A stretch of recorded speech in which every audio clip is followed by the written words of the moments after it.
Waste Bengal अपने आप में हमेशा से चर्चा के ही विषय का पात्र रहता है और वो राज्य कहीं ना कहीं कुछ ना कुछ उसमें होता रहता है और जो होता है वो कहीं ना कहीं पॉलिटिकली इन्फ्लुएंस्ड होता है। इस वजह से शायद ज़्यादा चर्चा का विषय जो है वो उधर से आता है। दरअसल हुआ क्या है, तो आपने रिसेंटली देखा होगा कि हम इसकी बात क्यों कर रहे हैं, क्योंकि हम संविधान को पढ़ते हैं और संविधान कहता है कि आपको लॉ एंड ऑर्डर मेंटेन करके रखना है। और रिसेंटली ही सुप्रीम कोर्ट ने वेस्ट बंगाल के मालदा में जो लीगल ऑफिसर्स को, जुडिशियल ऑफिसर्स को लगभग 8 से 10 घंटा हॉस्टेज बना करके, एक मास ने उनको एक तरीके से हॉस्टेज बना करके रखा था, उसको क्रिटिसाइज़ किया और उसके लिए सेंट्रल गवर्नमेंट यानी ममता बनर्जी गवर्नमेंट को, सॉरी स्टेट गवर्नमेंट को बेसिकली उसके लिए रिस्पॉन्सिबल ठहराया। और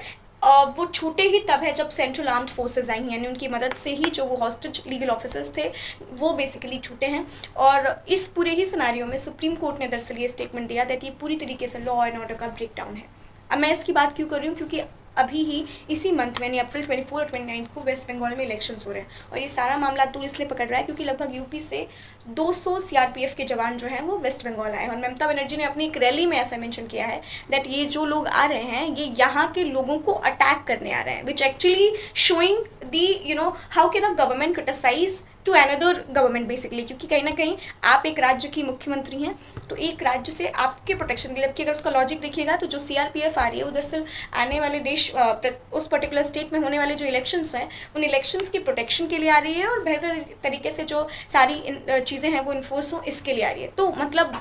जो लॉजिक है वो ये नहीं है कि किसी भी तरीके से लोगों को हार्म करना है। और इसका दूसरा साइड अगर मैं आपको बताऊँ तो दूसरा साइड ये भी है कि चीज़ें बहुत ज़्यादा पॉलिटिकल इन्फ्लुएंस हैं और जब चीज़ें पॉलिटिकली इन्फ्लुएंस होती हैं तो लॉ एंड ऑर्डर आमतौर पर टूटता ही है। अब देखना ये है कि इलेक्शन आते आते और इलेक्शन होते होते कितने और किस किस प्रकार के इंसिडेंट्स होंगे। वैसे जैसे मैंने आपको बोला कि वेस्ट बंगाल काफ़ी चर्चा में रहा है इन सब मामलों में। और पिछला इलेक्शन जो हुआ था अगर आपको याद हो तो एक बीजेपी के ही मिनिस्टर, कार्यकर्ता मैं बोलूँगी, मिनिस्टर तो नहीं थे, उनका जो शव था वो एक पेड़ से लटका हुआ मिला था उन्हीं के घर के बाहर कुछ समय लापता होने के बाद। और ऐसी एक घटना नहीं है, बहुत सारी घटनाएं हैं। तो देखना ये है कि इसको, जिसको आप एक तरीके से बोलते हैं कि डेमोक्रेसी का फेस्टिवल है, करेक्ट, मतलब लोकतंत्र का त्यौहार है चुनाव को हम कहते हैं, ये कैसे वहाँ पे